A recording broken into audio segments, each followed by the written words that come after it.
Good day, ladies and gentlemen. I'm Levi Holt, and thank you for tuning in to the Patriot Podcast. This is episode 43, and today I want to try to tackle a heavier subject and keep it civil.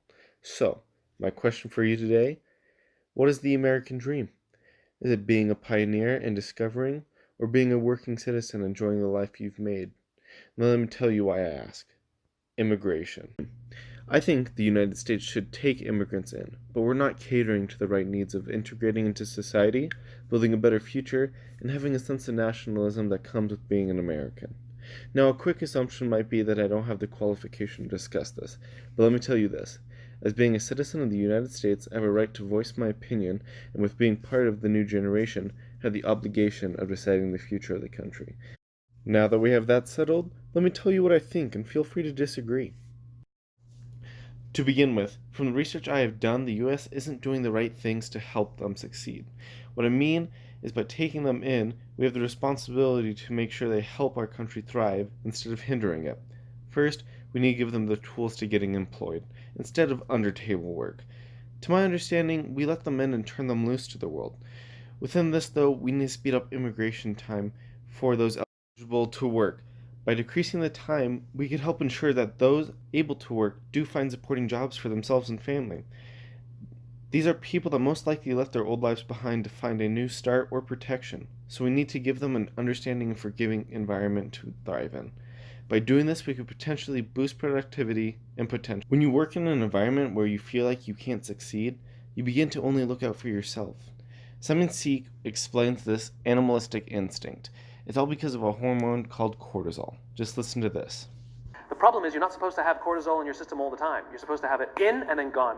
And when we go to work in a place that doesn't make us feel like we belong, that doesn't make us feel safe when we're at work, guess what? We got little bits of cortisol dripping in our body. Drip, drip, drip, drip. Makes us paranoid. Drip. I know my boss hates me. I know he hates me. He hates all my ideas. I know it. Drip. Drip. It makes us self-interested. One of the things cortisol does, it inhibits the release of oxytocin. Biologically, if you work in a high-stress environment where you don't feel safe, you are biologically less empathetic and less generous.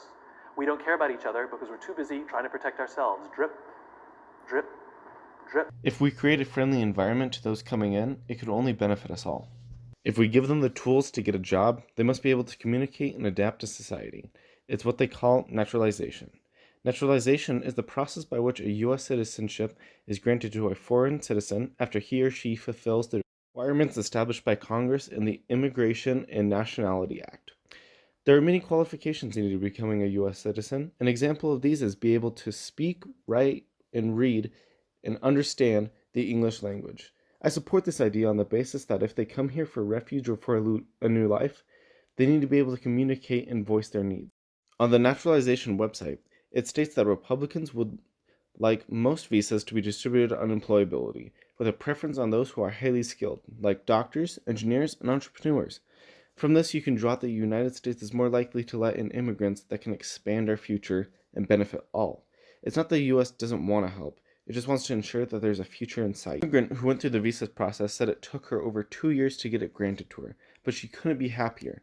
She said in an interview with Euronews that here you feel freedom in America, freedom of life, simply to create the life you want for yourself. So, if they feel at home and can socialize with us, what's left? In my opinion, it's nationalism. Living in a nation means that you need to be proud and support it. One of those standards we look for in new citizens is having knowledge on U.S. history. They are aware of the country they join and what we believe in. If they can do this and be a lawfully permitted citizen, why not take the oath of allegiance? If they want to join us, we should give them the right to do so. Immigration is a little scary for some who fear as if we'll lose our way because of it, but it's not. Our country is built upon the very foundation of immigration, but we need to support those coming here. Make sure they feel welcomed and supported, as well as having pride in this nation. If we can do this, maybe we can capture what truly is the American dream. Thank you for listening. Make sure to listen to previous episodes or keep updated on when we upload next. For now, this has been Levi Holt, and have a wonderful day.